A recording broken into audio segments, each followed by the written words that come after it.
ನೋಡಿ, ಬೆಂಗಳೂರು ಭಾಗದಲ್ಲಿ ಎಷ್ಟೆಲ್ಲ ಸಂಘಟನೆಗಳಿದಾವೆ, ಅದು ಯಾವ ಒಂದು ವರ್ಗಕ್ಕೆ ಇರೋ ಅಂಥ ಸಂಘಟನೆಗಳು, ಕನ್ನಡ ಪರ ಸಂಘಟನೆ ಅಥವಾ ಚಾಲಕ ಪರ ಸಂಘಟನೆ, ಇನ್ನೂ ಯಾವ ಸಂಘಟನೆಯ ಹೋರಾಟಗಾರರುಗಳಿದ್ದೀರಿ, ದಯವಿಟ್ಟು ನಿಮ್ಮ ಸಂಘಟನೆಯ ಲೆಟ್ರೆಡ್ಗಳಲ್ಲಿ ಏನು ಕೃಷ್ಣ ಬೈರೇಗೌಡರಿದ್ದಾರೆ ಅಥವಾ GB ಆಯುಕ್ತರೇನಿದ್ದಾರೆ, ಇವರಿಬ್ರಿಗೂ ಕೂಡ ಮನವಿ ಪತ್ರನ ಕೊಡಲೇಬೇಕು. ಮನವಿ ಪತ್ರ ಕೊಟ್ಟು CMಗೂ ಸಹ ತಿಳಿಸ್ಲೇಬೇಕು. ಯಾಕೆ ಅಂದರೆ ಹಿಂದೆ ಎಲ್ಲ ಟೌನ್ ಹಾಲ್ ಹತ್ರ ಹೋರಾಟ ಮಾಡ್ತಿದ್ರು, ಮೌರ್ಯ ಸರ್ಕಲಲ್ಲಿ ಹೋರಾಟ ಮಾಡ್ತಿದ್ವಿ. ಇದೆರಡೂ ಕೂಡ ಮಾಡದೆ ಫ್ರೀಡಮ್ ಪಾರ್ಕಲ್ಲಿ ಮಾಡಿ ಅನ್ನೋ ರೀತಿಯಲ್ಲಿ, ಯಾಕೆಂದರೆ ಅನ್ಯಾಯ ಶೋಷಣೆ ಎಲ್ಲಿ ನಡೆದಿರುತ್ತೆ ಅಂಥ ಜಾಗಗಳಲ್ಲಿ ಹೋರಾಟಗಳು ಮಾಡಿದ್ರೇ ನ್ಯಾಯ ಸಿಗೋದು ಕಷ್ಟ. ಅಂಥದ್ರಲ್ಲಿ ಅನ್ಯಾಯ ಶೋಷಣೆ ನಡೀತಿರೋ ಅಂಥ ಜಾಗಗಳನ್ನ ಬಿಟ್ಟು ಫ್ರೀಡಮ್ ಪಾರ್ಕ್ಗೆ ಹೋಗಿ ನೀವು ಬೇರೆ ಕಡೆ ಎಲ್ಲೇ ಮಾಡಿದ್ರು ಕೂಡ ಸಾರ್ವಜನಿಕರ ಹಿತಾಸಕ್ತಿಗೆ ಧಕ್ಕೆ ಉಂಟಾಗ್ತದೆ, ಸಾರ್ವಜನಿಕರ ಆಸ್ತಿ ಪಾಸ್ತಿಗಳನ್ನ ನೀವು ನಾಶ ಮಾಡ್ತೀರಿ ಅನ್ನೋ ರೀತಿಯ ಒಂದು ಕೇಸಸ್ಗಳನ್ನ ಪೊಲೀಸ್ನವ್ರು ಆಗ್ತಾ ಎಲ್ಲಿ ಶೋಷಣೆಗಳು, ಎಲ್ಲಿ ಅನ್ಯಾಯಗಳು ನಡೀತಿದೆ ಅಂಥ ಸ್ಥಳಗಳಲ್ಲಿ ಹೋರಾಟ ಮಾಡುವಂಥ ಹಕ್ಕನ್ನೇ ಕೂಡ ನಾವು ಕಳ್ಕೊಂಡ್ಬಿಟ್ಟಿದೀವಿ. ಯಾಕೆ ಅಂದರೆ ಪ್ರಜಾಪ್ರಭುತ್ವ ಅಂದರೆ ಎಲ್ಲದಕ್ಕೂ ಕೂಡ ಸ್ವಾತಂತ್ರ್ಯ ಇದೆ. ಹಾಗಂತ ಹೇಳಿ ಅಕ್ರಮ ಚಟುವಟಿಕೆಗಳಿಗೆ ಸ್ವತಂತ್ರ ಇದೆ ಅಂತಲ್ಲ.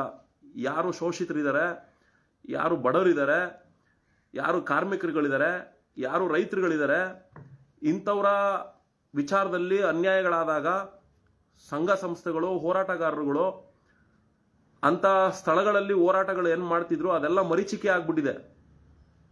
ಈಗ ಏನಿದ್ರು ಫ್ರೀಡಮ್ ಪಾರ್ಕ್ ಅಂತಾರೆ. ನೋಡಿ, ಈ ಫ್ರೀಡಮ್ ಪಾರ್ಕ್ ಅನ್ನೋ ಒಂದು ಸ್ಥಳನ ಇವರೆಲ್ಲ ನಿಗದಿ ಮಾಡಿಬಿಟ್ಟು, ಈಗ ನಿಗದಿ ಆಗಿರುವಂಥ ಫ್ರೀಡಮ್ ಪಾರ್ಕಲ್ಲೇನೆ ಹೋರಾಟ ಮಾಡಬೇಕು ಅಂದರೆ 1,10,000 ರೂಪಾಯಿ ಶುಲ್ಕ ಕಟ್ಟಬೇಕು ಅಂತೇಳಿ ಈ ಒರಾಯನ್ ಮಾಲ್ ಆಪೋಸಿಟ್ ಏನು BBMP ಕಚೇರಿ ಇದೆ, ಮೋಸ್ಟ್ಲಿ ಅದ್ರ ವ್ಯಾಪ್ತಿ ಅದೇ ಬರಬೇಕು ಅನ್ಸುತ್ತೆ. ಅಲ್ಲಿ ಆ ಮೇಡಮ್ ಮಾತಾಡೋವಂಥ ಮಾತನ್ನ ಕೇಳ್ತೀವಿ, ತುಂಬಾ ಬೇಸರ ಆಗ್ತದೆ. 1,00,000 ರೂಪಾಯಿ ಹಣ ಕಟ್ಟಬೇಕಂತೆ ಹೋರಾಟ ಮಾಡಬೇಕು ಅಂದ್ರೆ, ಮತ್ತೆ 10,000 ರೂಪಾಯಿ ಎಕ್ಸ್ಟ್ರಾ ಬೇರೆ ಕಟ್ಟಬೇಕಂತೆ. ನಾವು ಅದೆಲ್ಲ ಕ್ಲೀನಿಂಗ್ ಎಲ್ಲ ಮಾಡಿಸಿ ಪುನಃ ಹೋಗಿ ಅವ್ರ ಅದ್ರದ್ದೇನಿದೆಯೋ ಅದ್ರದ್ದು ಮಾತಾಡಿದ್ಮೇಲೆ ಆಮೇಲೆ 10,000 ರಿಟರ್ನ್ ಕೊಡ್ತೀವಿ ಅಂತ ಹೇಳ್ತಾರೆ. ಅಂದ್ರೆ ಹೋರಾಟ ಮಾಡಬೇಕು ಅಂತ ಏನಾದರೂ ಫಿಕ್ಸ್ ಆದ್ವಿ ಅಂದ್ರೆ 1,10,000 ರೂಪಾಯಿ ದುಡ್ಡನ್ನ ಇಟ್ಕೊಂಡಿರ್ಬೇಕು.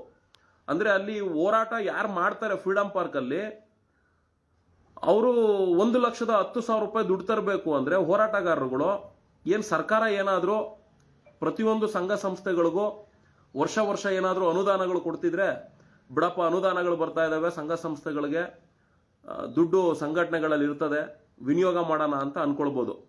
ಸಂಘ ಸಂಸ್ಥೆಗಳಿಗೆ 1 ರೂಪಾಯಿ ಯಾವುದೇ ಒಂದು ಇಲಾಖೆಗಳ ಕಡೆಯಿಂದ ಅನುದಾನಗಳು ಬರಲ್ಲ. ಮತ್ತೆ ಸಂಘ ಸಂಸ್ಥೆ ಕಟ್ಕೊಂಡಿರೋರು ಕಾರ್ಮಿಕರುಗಳಿಗೆ ಅನ್ಯಾಯ ಆಗ್ತಿದೆ ಅಂದ್ರೆ, ಈಗ ಉದಾಹರಣೆಗೆ ನಮ್ಮದೇ ಚಾಲಕ ಪರ ಸಂಘಟನೆಗಳು ತಗೊಂಡ್ರೆ, ಈ ಕಾರ್ಪೊರೇಟ್ ಸಂಸ್ಥೆಗಳನ್ನ ಉದ್ಯೋಗ ಸೃಷ್ಟಿ ಮಾಡಿಕೊಡ್ತಾರೆ ಅಂತೇಳಿ ಇಲ್ಲಿ ಬೆಂಗಳೂರಿನಲ್ಲಿ ಇವ್ರುಗಳಿಗೆಲ್ಲ ಜಾಗ ಮಾಡಿಕೊಟ್ಬಿಟ್ಟಿದ್ದಾರೆ. ಇಷ್ಟು ವರ್ಷ ಲೈಸೆನ್ಸ್ಗಳಿಲ್ಲದೆ ಬಿಸ್ನೆಸ್ ಮಾಡ್ತಾ ಇದ್ರು. ವಿತೌಟ್ ಲೈಸೆನ್ಸ್ ಅಲ್ಲೂ ಕೂಡ ಕೆಲವೊಂದು ಆ್ಯಪ್ಗಳು ಆನ್ಲೈನ್ ಬಿಸ್ನೆಸ್ಗಳನ್ನ ಮಾಡಿಕೊಂಡು ಇಲ್ಲಿ ಬಿಸ್ನೆಸ್ಗಳು ನಡೆಸ್ತಾ ಇದ್ದಾವೆ. ಅಂತ ಆ್ಯಪ್ ಸಂಸ್ಥೆಗಳಲ್ಲಿ ಹಲವಾರು ರೀತಿ ಸ್ಥಳೀಯ ಮೂಲ ನಿವಾಸಿಗಳಿಗೆ ತೊಂದರೆಗಳು ಉಂಟಾಗ್ತಾ ಇದ್ದಾವೆ. ಈಗ ಅಂತ ಆ್ಯಪ್ ಸಂಸ್ಥೆಗಳ ಹತ್ರ ಹೋಗಿ ಪ್ರಶ್ನೆ ಮಾಡಿ ಕೇಳೋಣ ಅಂದ್ರೆ, ಅಲ್ಲಿರೋ ಲೋಕಲ್ ಪೊಲೀಸ್ ಸ್ಟೇಷನ್ ಅವರು ACP DCPಗಳೆಲ್ಲ ಬರ್ತಾರೆ, ನೀವು ಇಲ್ಲಿ ಯಾರು ಬಂದು ಹೋರಾಟ ಮಾಡೋ ಆಗಿಲ್ಲಪ್ಪ, ನಿಮ್ದೇನೇ ಇದ್ರು ಫ್ರೀಡಮ್ ಪಾರ್ಕ್ ಹೋಗ್ಬೇಕು ಅಂತಾರೆ. ಇದು ಯಾವ ಕರ್ಮ ಅನ್ನೋ ಥರ ಆಗ್ಬಿಟ್ಟಿದೆ. ಒಟ್ಟಿನಲ್ಲಿ ಫ್ರೀಡಮ್ ಪಾರ್ಕಲ್ಲಿ ಏನಾದರೂ ಹೋರಾಟ ಮಾಡಬೇಕು ಅಂದರೆ ಅದೇ ಅವನೆಲ್ಲರೂ ಲೂಟಿ ಹೊಡ್ಕೊಂಬರ್ಬೇಕಷ್ಟೇ ಹೋರಾಟಗಾರ.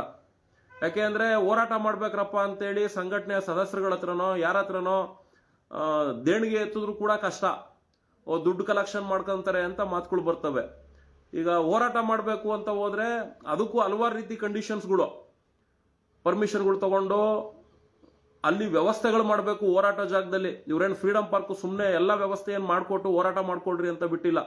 ಬರೀ ಖಾಲಿ ಜಾಗದಲ್ಲಿ ಒಂದು ಹೋರಾಟ ಮಾಡಬೇಕು ಅಂದ್ರೆ, ಒಂದು ಮೈಕ್ ಸೆಟ್ ಮಾಡಬೇಕು ಅಂದ್ರೂ ಕೂಡ ಅದಕ್ಕೆ ಕರೆಂಟ್ ವ್ಯವಸ್ಥೆಗಳು ಮಾಡ್ಕೊಳ್ಬೇಕು ಅಂದ್ರೆ ಜನರೇಟರ್ಗಳು ಇಟ್ಬೇಕು.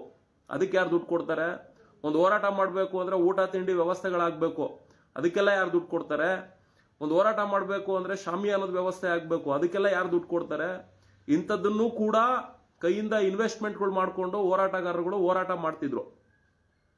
ಇವಾಗ 1,00,000 ರೂಪಾಯಿ ದುಡ್ಡು ಕೊಡೋದಲ್ಲದೆ ಅದ್ರ ಜೊತೆಗೆ ಜನರೇಟರ್ನು ನಾವೇ ತರಬೇಕಂತೆ, ಊಟದ ವ್ಯವಸ್ಥೆನೂ ನಮ್ಮದೇ ಇರಬೇಕು. ಮತ್ತು ಅದ್ರ ಜೊತೆಗೆ ಅಲ್ಲಿನ ಮೂಲ ಸೌಕರ್ಯಗಳಿಗೂ ಅನುಕೂಲಗಳು ನಾವೇ ಹಾಕ್ಬೇಕು. ಇವ್ರಿಗೆ 1 ಲಕ್ಷ ಕಟ್ಟಿ ಇಷ್ಟೆಲ್ಲ ಯಾಕೆ ಮಾಡಬೇಕು? 1 ಲಕ್ಷ ಇವ್ರು ಇಸ್ಕೊಂತಾರಲ್ಲ, ಅದು ಯಾವ ಪುರುಷಾರ್ಥಕ್ಕೆ ಇಸ್ಕೊಂತಾರೆ? ಅನುಕೂಲಗಳು ಇವರೆಲ್ಲ ಮಾಡ್ಕೊಡ್ಬೇಕಲ್ವಾ? ಮೈಕ್ ವ್ಯವಸ್ಥೆ ಆಗಿರಲಿ, ಊಟದ ವ್ಯವಸ್ಥೆ ಆಗಿರಲಿ, ನೀರಿನ ವ್ಯವಸ್ಥೆ ಆಗಿರಲಿ, ಅಲ್ಲಿ ಬರೋವಂಥ ಹೋರಾಟಗಾರಗಳ ವಾಹನಗಳ ಪಾರ್ಕಿಂಗ್ ವ್ಯವಸ್ಥೆ ಆಗಿರಲಿ. 1 ಲಕ್ಷ ಈಸ್ಕೊಂಡ್ಮೇಲೆ ಅದನ್ನೆಲ್ಲ ಅನುಕೂಲತೆಗಳು ಮಾಡಿಕೊಟ್ರೆ ತೊಂದರೆ ಇಲ್ಲ. ಇವ್ರೇನು ಅನುಕೂಲತೆಗಳು ಮಾಡ್ಕೊಡೋದಿಲ್ಲ. 1 ಲಕ್ಷ ರೂಪಾಯಿ ಕಟ್ಟಬೇಕು ಅಂದ್ರೆ ಒಬ್ಬ ಶೋಷಿತರು, ಕಾರ್ಮಿಕರುಗಳು, ರೈತರುಗಳು, ಇವ್ರಿಗೆ ಯಾರಿಗೆ ಏನೇ ಅನ್ಯಾಯಗಳಾದ್ರೂ ಕೂಡ ನ್ಯಾಯ ಪಡ್ಕೊಳ್ಬೇಕು ಅಂದ್ರೆ 1 ಲಕ್ಷ ದುಡ್ಡು ಕಟ್ಬಿಟ್ಟು ಹೋಗಿ ಹೋರಾಟ ಮಾಡ್ಬೇಕಾ? ಅಲ್ರಿ, ಸರ್ಕಾರ ಗ್ಯಾರಂಟಿ ಅನ್ನೋ ಒಂದು ಯೋಜನೆಯಲ್ಲಿ ಜನಗಳಿಗಂತೂ ನಿಮ್ ಗ್ಯಾರಂಟಿ ದುಡ್ಡುಗಳು ಹೋಗ್ತಾ ಇಲ್ಲ. ಯಾವ್ಯಾವ ಮಂತ್ರಿಗಳಿಗೆ, ಯಾರ್ಯಾರ ಮನೆ ಬಾಗಿಲುಗಳಿಗೆ ಈ ದುಡ್ಡುಗಳು ಹೋಗಿ ಸೇರ್ಕೊಂತಿದ್ಯೋ ಗೊತ್ತಿಲ್ಲ. ಗ್ಯಾರಂಟಿ ಅನ್ನೋ ಹೆಸರಲ್ಲಿ ಬಡವ್ರನ್ನಂತೂ ಕಿತ್ಕೊಂಡ್ ತಿಂತಾ ಇದ್ದೀರಾ. ಪ್ರತಿ ಹಂತದಲ್ಲೂ ಕೂಡ ಕಿತ್ಕೊಂಡ್ ತಿಂದಿದ್ದೀರಾ. ಇಷ್ಟೆಲ್ಲ ಜನರ ಹತ್ರ ಕಿತ್ಕೊಂಡ್ ತಿಂದ್ರು ಈ ಕಾಂಗ್ರೆಸ್ ಗೌರ್ಮೆಂಟ್ ಅಧಿಕಾರಕ್ಕೆ ಬಂದಾಗಿಂದ ಇಲ್ಲಿವರೆಗೂ ಬರೀ ಕಿತ್ಕೊಂಡ್ ತಿಂದಿರೋದೆ. ಕಿತ್ಕೊಂಡ್ ತಿಂದ್ರು ಕೂಡ ಸಾಕಾಗ್ದೆ ಖಾಲಿ ಸೈಟ್ ಇದ್ರೆ ಅದನ್ನ ಕ್ಲೀನ್ ಮಾಡ್ತೀವಿ, ಅದ್ರಲ್ಲಿ ದುಡ್ಡು ಮಾಡ್ತೀವಿ ಅಂತೀರಾ. ಪಾರ್ಕಿಂಗ್ ಮಾಡ್ತೀವಿ, ಜನ ಮನೆ ಮುಂದೆ ಗಾಡಿ ನಿಲ್ಸಿದ್ರೆ ಅದ್ರಲ್ಲಿ ದುಡ್ಡು ಮಾಡ್ತೀವಿ ಅಂತೀರಾ. ಕಸ ತಗೊಂಡೋಗಿ ಕಸ ತಿಪ್ಪೆಗೆ ಹಾಕೋದ್ರು ಕೂಡ ದುಡ್ಡು ಮಾಡ್ತೀವಿ ಅಂತೀರಾ. ಜನ ಸೈಟ್ ಇಕ್ಕೊಂಡಿದ್ರೆ ಈ ಮೆಜರ್ಮೆಂಟ್ ಅಲ್ಲಿ ಇಷ್ಟೇ ದಂಡ ಕಟ್ಟಬೇಕು ಅಂತ ಸೈಟ್ ದುಡ್ಡುಗಳು ಎಲ್ಲೆಲ್ಲಿ ಲೂಟಿ ಹೊಡಿಯಕ್ ಸಾಧ್ಯನೋ ಎಲ್ಲಾ ಕಡೆ ಲೂಟಿ ಹೊಡಿತಾ ಇದ್ದೀರಾ. ಇದು ಸಾಲದು ಅಂದ್ಬಿಟ್ಟು ರೈತರುಗಳು ಜಮೀನು ಕೂಡ ಬಿಡ್ದಂಗೆ ಲೂಟಿ ಹೊಡಿಯಕ್ ನಿಂತಿದ್ದೀರಾ. ಇನ್ನು ಟರ್ಮಿನಲ್ ರಸ್ತೆಗಳು ಮಾಡಬೇಕು, ಸುರಂಗ ಮಾಡಬೇಕು ಅಂದ್ಬಿಟ್ಟು ಕಮಿಷನ್ ಯಾರು ನಿಮ್ಮ ಕೆಪಾಸಿಟಿಗೆ ಇಲ್ಲಿ ಯಾರು ಕೊಡೋರು ಇಲ್ಲ. ಗುತ್ತಿಗೆದಾರರುಗಳು ಇಲ್ಲಿ ಯಾರು ಕೊಡೋರು ಇಲ್ವಲ್ಲ ಅಂತ ಗೊತ್ತಾಗಿ ಅಂಬಾನಿ ಅದಾನಿಗಳನ್ನ ಕರೆಸ್ತೀರಾ. ಯಾಕೆಂದ್ರೆ ಪರ್ಸೆಂಟೇಜ್ ಬೇಕಲ್ಲ ನಿಮ್ಗೆ.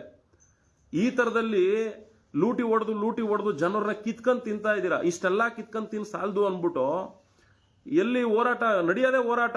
ನಿಮ್ಮ ಈ ಕಿತ್ಕೊಂಡ್ ತಿನ್ನೋ ವ್ಯವಸ್ಥೆನ ನೋಡಿ ರೋಸತ್ತೋಗಿ ಜನ ಹೋರಾಟಗಳು ಕರೆ ಕೊಟ್ಟು ಅಲ್ಲಿ ಹೋರಾಟ ಮಾಡೋದಕ್ಕೆ ಹೋದ್ರೂ ಕೂಡ ಹೋರಾಟ ಮಾಡೋ ಜಾಗಕ್ಕೂ ದುಡ್ಡು ಬೇಕು, ದುಡ್ಡು ಕೊಡಿ ಅಂತ ಕಿತ್ಕೊಂಡ್ ತಿಂದ್ರೆ ಹೆಂಗ್ರಯ್ಯ?